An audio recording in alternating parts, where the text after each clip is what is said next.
Salam alaikum, bonjour. J'ai une question très importante à tous les musulmans. S'il vous plaît, répondez et provoquez le dialogue. Parce que là, c'est très important et urgent.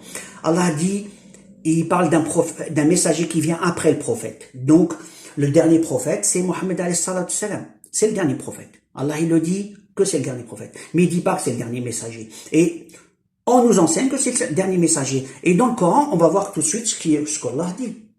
Et je le lis en français, après j'en ferai une autre en arabe. Une autre vidéo. Lorsqu'Allah a pris cet engagement des prophètes, donc il a pris un engagement avec les prophètes, et entre parenthèses, il dit, chaque fois que je vous accorderai un livre et et de la sagesse. Donc le livre en question, le Coran, puisque le prophète, alayhi salam, Mohammed, c'est le dernier prophète, donc, et son livre, c'est le Coran. Donc le Coran, dans cet accord, il y est. Donc, à partir de cette phrase ici, le Coran, il existe dans cette phrase. On ne peut pas l'enlever. Puisque le prophète, il est parmi les prophètes. Il est inclus. Il ne faut pas l'exclure. Donc, s'il est inclus, le Coran aussi est inclus dans cette phrase.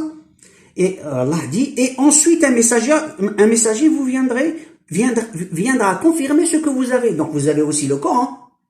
S'il vient confirmer le Coran, normal, puisqu'il vient, Allah il dit à tous les prophètes, viendra un confirmateur qui est messager, confirmateur de ce que vous avez.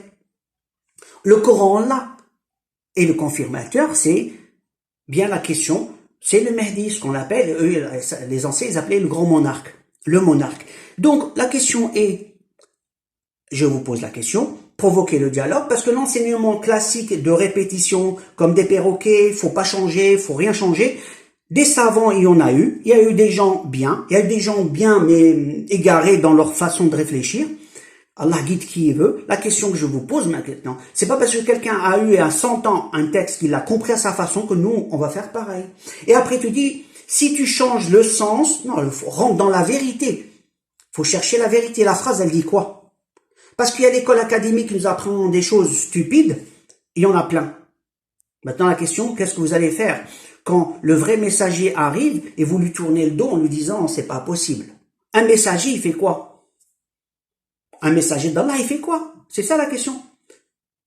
Et un prophète, il fait quoi? Un messager, il est là, il donne des messages. Le message de la confirmation du livre. Donc, il va confirmer comment? Voilà, donc Allah va lui donner des preuves de façon à être pris en sérieux. Certains vont lui tourner le dos. Donc, musulmans, s'il vous plaît, répondez-moi à cette question, analysez la phrase et laissez des commentaires, c'est très important. Et s'il vous plaît, soyez courtois, parce que le but, c'est le partage et l'analyse. D'accord? Et c'est pour l'éveil de tout le monde. S'il vous plaît, c'est très important. Publiez, partagez. Je vous remercie, que Dieu nous garde et nous met dans son paradis. Comme salam.